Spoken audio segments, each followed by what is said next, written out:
At dinner, Dad slid a check across the table, $200,000 for my sister's dream house. Then he looked at me, calm as ever, and said, "We don't invest in dreamers, Clara." Forks froze midair. Mom smiled like nothing cracked. I folded my napkin, stood, and walked out without a word. That night, I didn't beg or scream.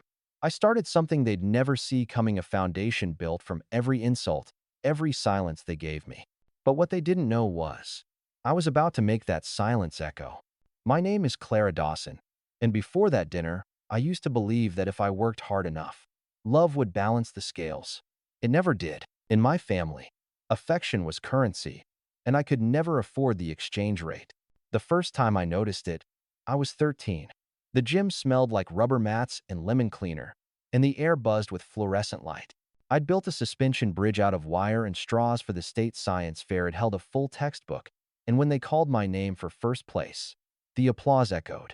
I looked toward the front row, two empty seats. My parents had driven to Denver that weekend. Emily had a pageant.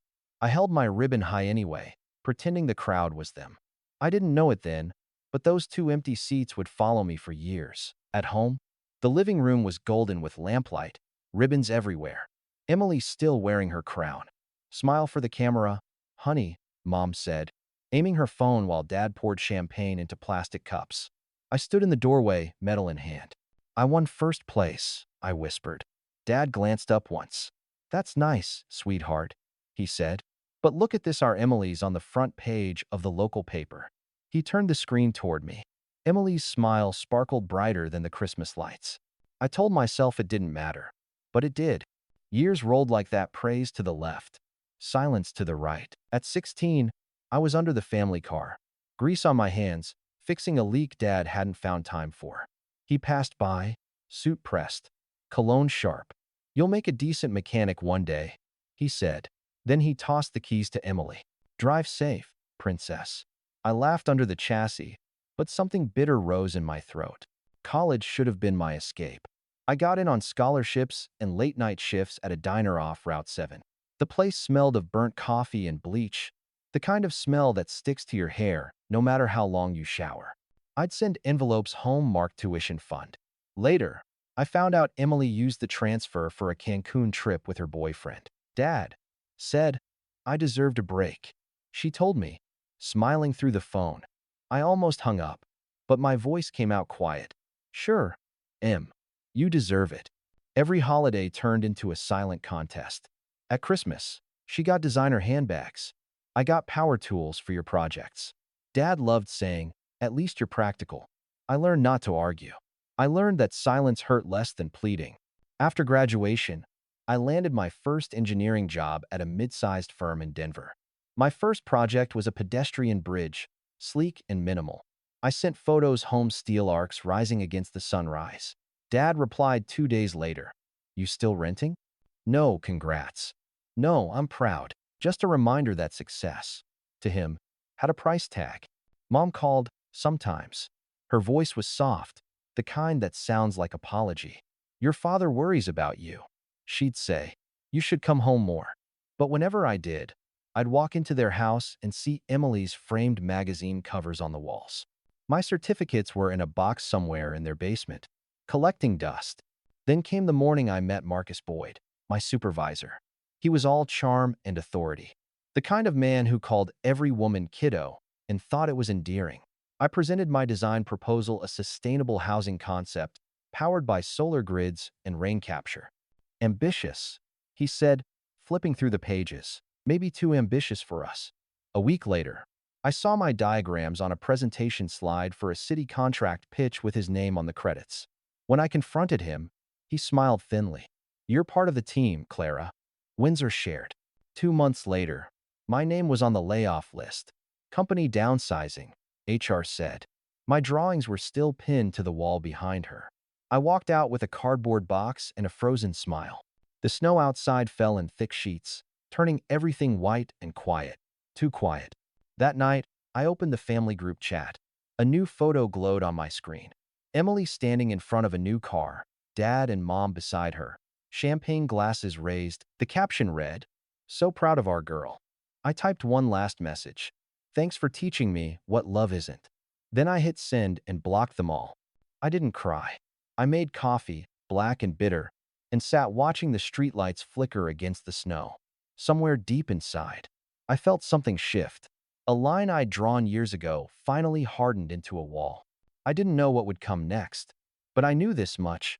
I'd rather start from zero than keep earning love that always came with receipts. The first few weeks after I quit the firm felt like free fall. Mornings bled into afternoons.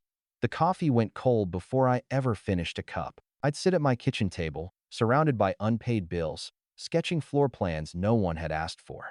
The hum of the refrigerator sounded like company. Denver's winter light was pale, almost metallic, the kind that made you forget what warmth felt like. Then one afternoon, desperate to breathe something other than regret, I wandered into a corner cafe called Harlan's. The sign buzzed weakly. The doorbell jangled like it was coughing. Inside, it smelled of burnt espresso and wet paint. The place looked like it had given up years ago, peeling walls, flickering bulbs, chairs that wobbled. The man behind the counter looked up from wiping a mug. "You're Clara Dawson, right? The engineer?" he asked. I blinked. "Used to be." He chuckled. "Used to, huh? I could use someone like you. This place is falling apart, and I've got about $1,000 left to fix it." 1,000 wouldn't even cover rent, but something in his voice, gentle, trusting, made me say, "I'm interested." For the next few weeks, that cafe became my world. I painted walls, rewired lights, built new counters from reclaimed wood. The first night the bulbs stayed on without flickering, Harlan cried. "Feels alive again," he whispered. That sentence stayed with me. Maybe I wasn't rebuilding a cafe. Maybe I was rebuilding myself. One morning, a local magazine photographer stopped by. He snapped a few pictures of the new layout and of me, hair messy, paint on my jeans, a grin I didn't know I still had. A week later, Evelyn Marks, the editor, called. "Your story's in next month's issue," the engineer who brought a cafe back to life. I laughed, half in disbelief. "It's just a coffee shop." "Maybe," she said, "but people need stories like yours right now." When the article came out, my inbox exploded.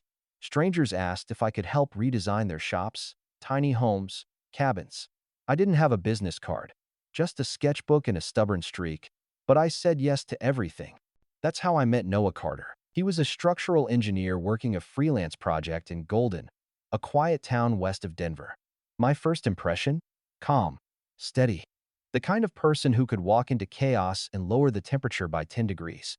"You're the designer?" he asked when we met. "And you're the guy making sure it doesn't collapse," I said. He laughed. "Then we'll get along fine." We worked side by side for weeks, me sketching interiors, him checking load-bearing beams. Sometimes we didn't talk for hours. There was a comfort in that kind of silence, one that didn't judge or measure. One day, while I was crouched on the floor, redrawing a layout, he handed me a bottle of water. "You forget the world when you work," he said. I smiled. That's the point. When the project ended, he invited me to dinner near Sloan's Lake. Over cheap red wine and warm bread, he asked about my family. I told him everything: the dinner, the check, the silence. He didn't flinch or pity me. He just said, "You don't need their approval, Clara. You already built something they can't touch."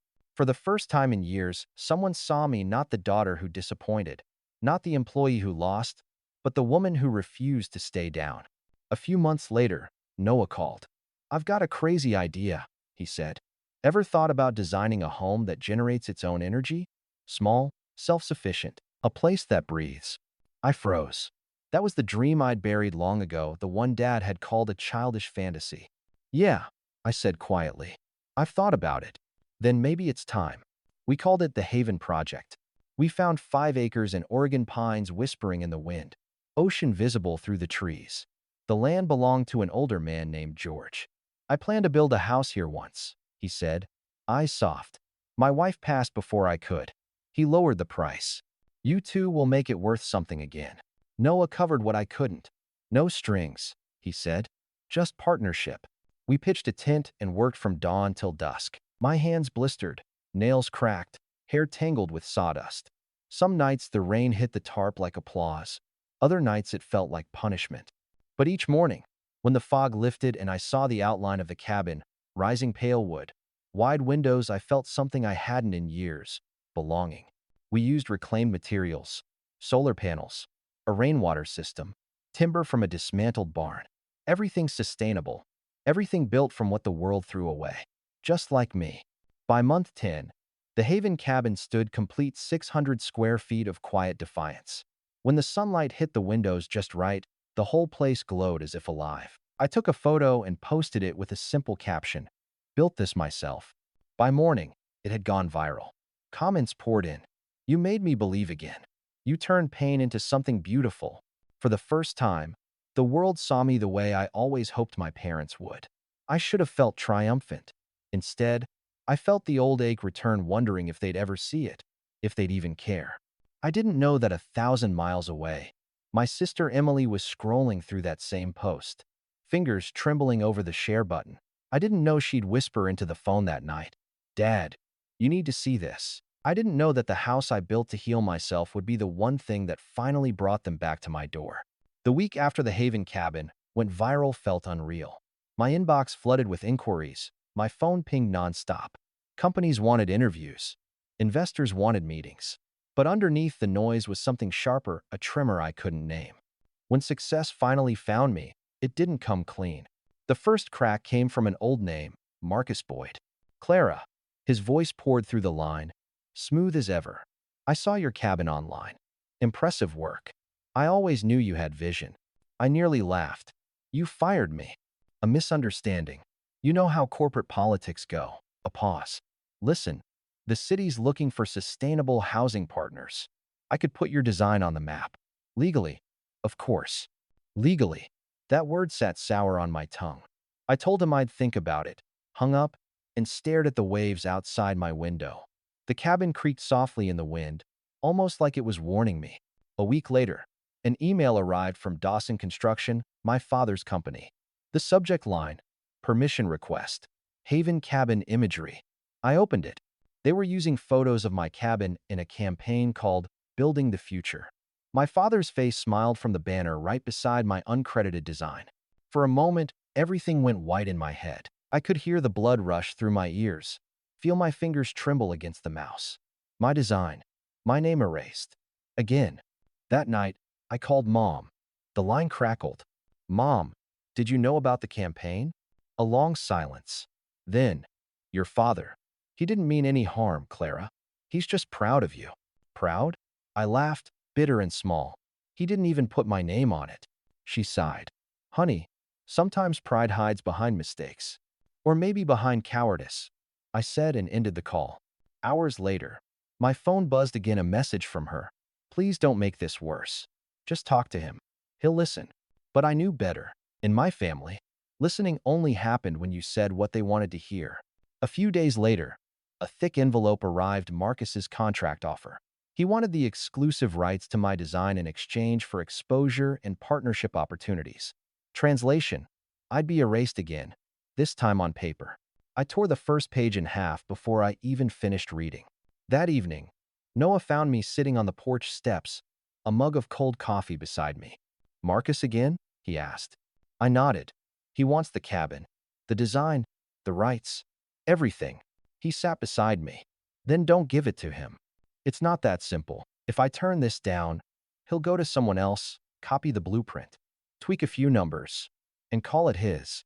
Noah looked out at the horizon. "Then build something he can't steal." His words sank deep. That night, under the soft hum of solar lights, I opened my laptop and began sketching again. Haven 2, a modular off-grid community concept. Bigger, bolder, untouchable, but peace never lasts long. A few weeks later, I got a call from Evelyn Marks, the journalist who'd written the cafe story.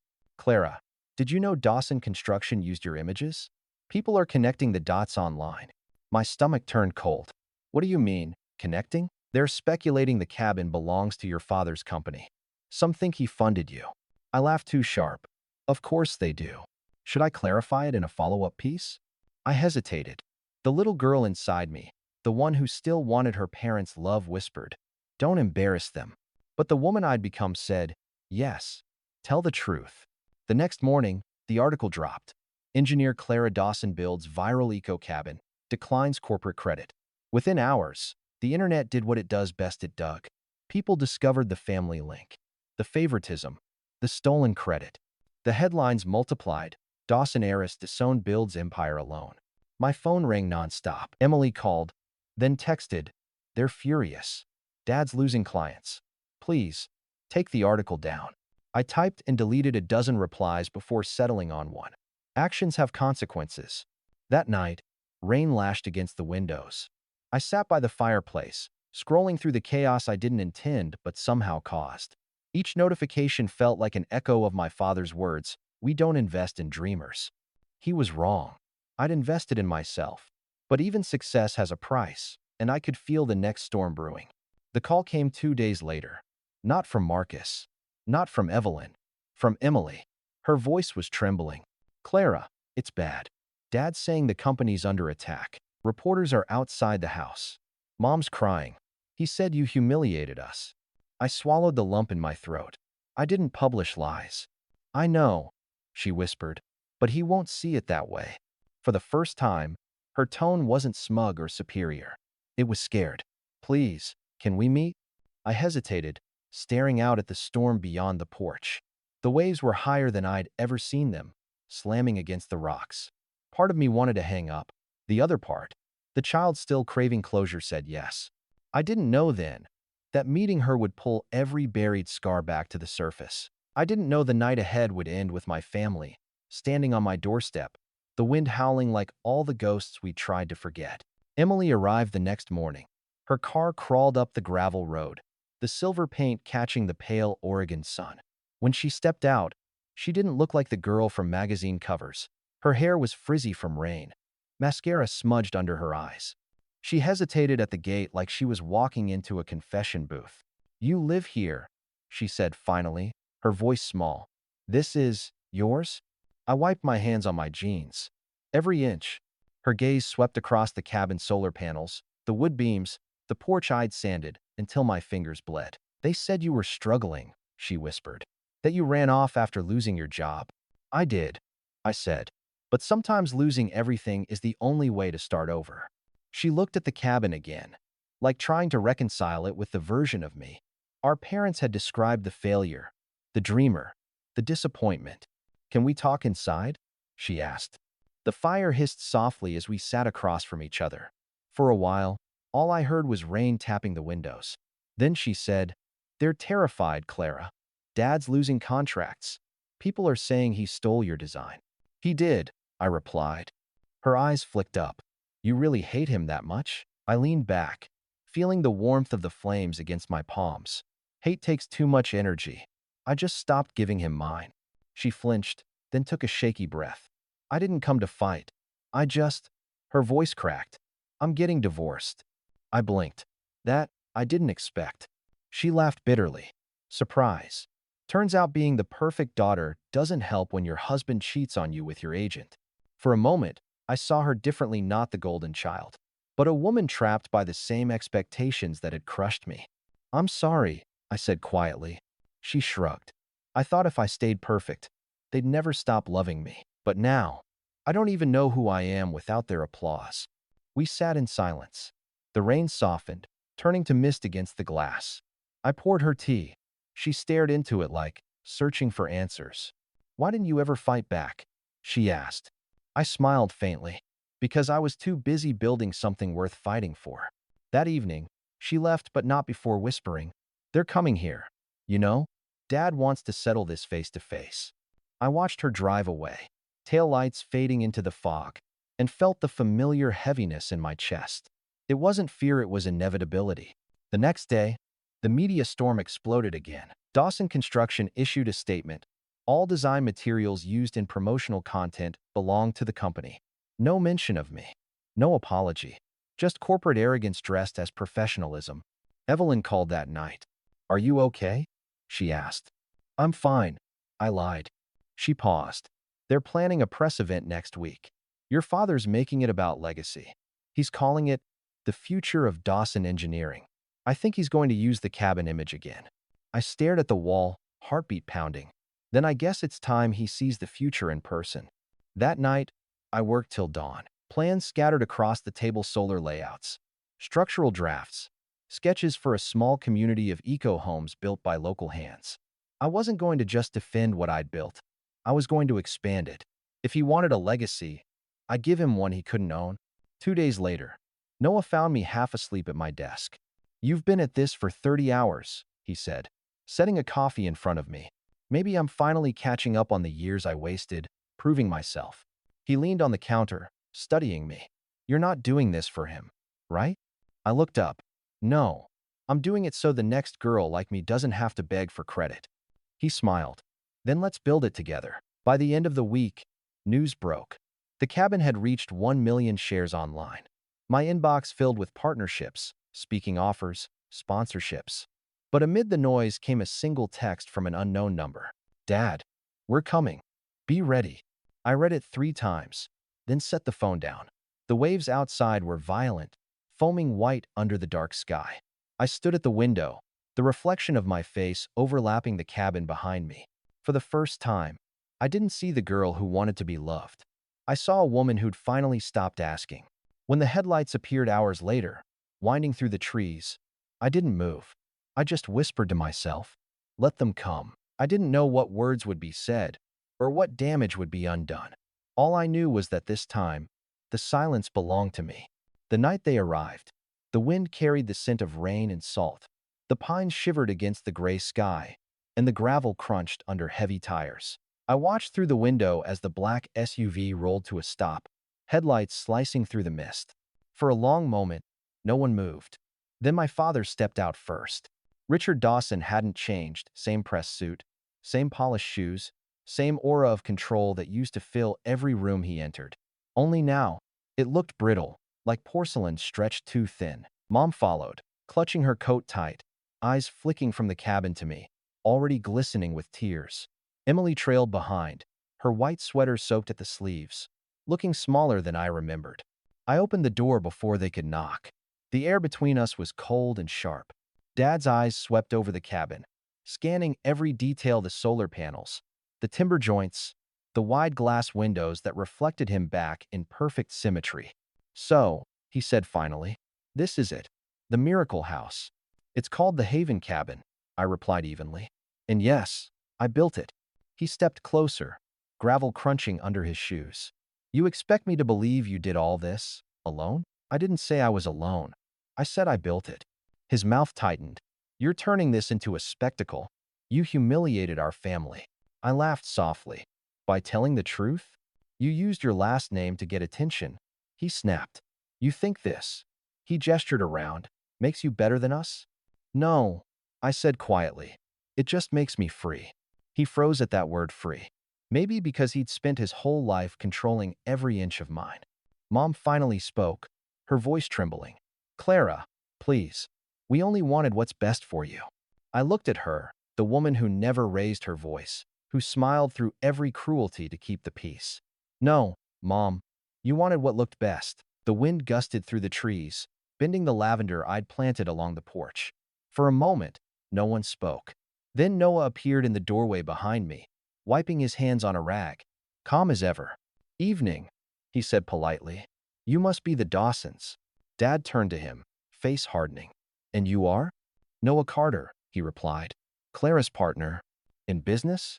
Dad's tone dripped with disdain. "In everything," Noah said simply. The silence after that was heavy. My father's jaw twitched. My mother's eyes darted between us, like she couldn't decide whether to cry or faint. "You built all this," Dad said finally, his voice quieter now, almost disbelieving. "For revenge?" I met his eyes. "Revenge would mean I still care what you think." He blinked, the words slicing through the air like glass. Behind him, Emily flinched. Her voice cracked when she spoke. "Dad, stop, please." He ignored her. "You used our name, our resources. Don't pretend you're self-made." "I used the one thing you gave me," I said. "Your doubt. Every time you told me I wasn't enough, that was fuel." For the first time, he looked uncertain. His gaze shifted toward the cabin, and his voice dropped. "We were wrong to say what we did." "No," I said. "You were right. I am a dreamer. I just stopped dreaming for your approval." He exhaled shakily, and for the briefest moment, I saw the man underneath the tired, aging builder who'd once wanted to change the world before the money changed him. Then Emily's voice broke through, soft but clear. Dad, you should know something. She turned toward me. He didn't realize the campaign used your design. He saw it in a magazine and told the team to model the concept after it. My father's head snapped toward her. What are you saying? She swallowed hard. You tried to buy her project. The one you said was worthless.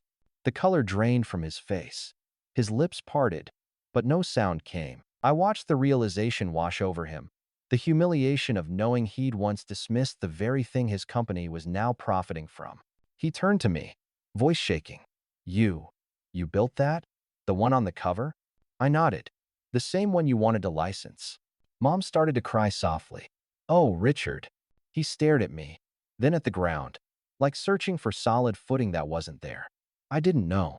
I know, I said. You never do. The wind shifted again, carrying the scent of pine and sea. The silence that followed wasn't tense anymore, it was honest, raw, almost sacred. Emily wiped her tears. You have everything, Clara.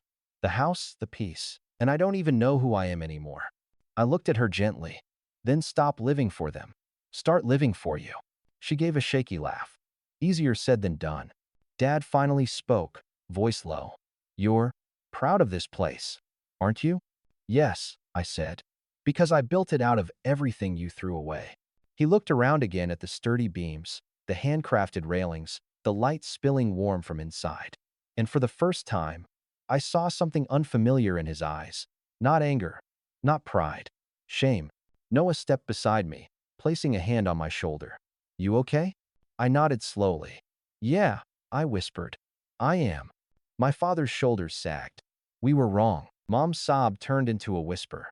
We just didn't know how to love you right. I didn't move closer. I didn't reach for her. I know, I said softly. That's why I built a place that could love me back. No one spoke after that. The ocean roared behind us. The wind carried lavender and salt. And somewhere deep inside, a weight I'd carried for decades finally loosened. As they turned to leave, Dad paused by the car door, his hand gripping the frame. Clara, he said without looking at me, you proved your point. I shook my head. No, Dad. I found my peace. The SUV disappeared down the gravel road, its taillights swallowed by fog. I stood on the porch, heart pounding not from rage, but from release. Noah's arm slid around my waist. Steady, grounding. The storm had passed, both outside and in. For the first time in my life, the silence wasn't something that hurt. It was home. A week passed before the envelope arrived. Cream paper. My name written in my father's careful handwriting, the kind he used when signing contracts or writing checks. Never letters. No return address. Just the weight of words waiting to be read. Inside was a single photograph of our old house. The white columns looked smaller now. The windows clouded. A4 sale sign stood crooked in the front yard. Behind it, the oak tree we planted as kids leaned slightly, as if bowing out. There was a note folded once, written in the same pen. We loved you in the wrong way. Through pride. Through fear. We're starting over. And for the first time, we are proud of you. I didn't cry. I didn't smile either. I just sat at the kitchen table, the sea wind slipping through the open window, rustling the paper. Maybe it wasn't forgiveness they were asking for. Maybe it was surrender. Noah came in from outside, saw the letter, and didn't ask. He knew I'd talk when I was ready. He set a small walnut box on the table. I made this, he said, voice quiet. Inside was a simple wooden ring, carved from one of the first beams we cut for the cabin. The grain spiraled like a fingerprint, imperfect, beautiful, strong. No diamonds? I teased softly. He smiled. You don't need proof of worth. You built it yourself. For a moment, neither of us spoke. The ocean murmured outside, soft and endless. Clara Dawson, he said finally, will you keep building with me? I laughed through a breath. I didn't realize I was holding. Only if we draw the blueprint together. We stepped out onto the porch. The lavender was in bloom again, brushing against our legs as we walked. I knelt near the railing and planted a small tree, its roots wrapped in damp earth, its stem fragile but determined. This one's for new beginnings, I said. Noah pressed his hand over mine. And old ghosts? Let them rest, I whispered. The sun dipped lower, turning the cabin gold. For the first time, I noticed how the light moved across the windows like a heartbeat. Every scar, every bruise, every silence they had built this moment. This piece wasn't payback. It was reclamation. My phone buzzed on the porch table. A new email. Subject feature request. It was from Evelyn. She wanted to include the Haven Cabin in a national campaign about sustainable healing homes. I stared at the message, a small smile forming. Another chance. Another story. Then, as if on cue, another notification flashed. Mom calling. The screen glowed in the fading light. I let it ring, watching the waves instead. Some doors, I decided, were meant to stay closed until they knocked differently. The sky darkened, the wind cooled, and the world settled into quiet. I could still hear my father's words echoing from that night at the table. We don't invest in dreamers. He was right, in a way. I stopped being an investment. I became my own return. They gave Emily money. They gave me silence. But silence became my foundation, the one thing they could never take, never claim, never ruin. As the waves broke against the rocks, I whispered to the air. Sometimes revenge isn't about making them pay. It's about letting them see you happy without needing their approval. The wind moved through the trees, carrying that promise into the night. The cabin stood behind me, steady, glowing, alive. And for once, I didn't look back. If you've ever felt invisible in your own family, I hope my story reminds you of this. Silence can build walls, but it can also build strength. You don't owe anyone proof of your worth, especially those who never saw it to begin with. Start small. Lay your first brick. Keep going until your peace is louder than their praise. Before you scroll away, tell me, have you ever been treated like the outsider in your own home? Share your story in the comments. And if this hit home for you, subscribe. This story isn't over. More truth is coming.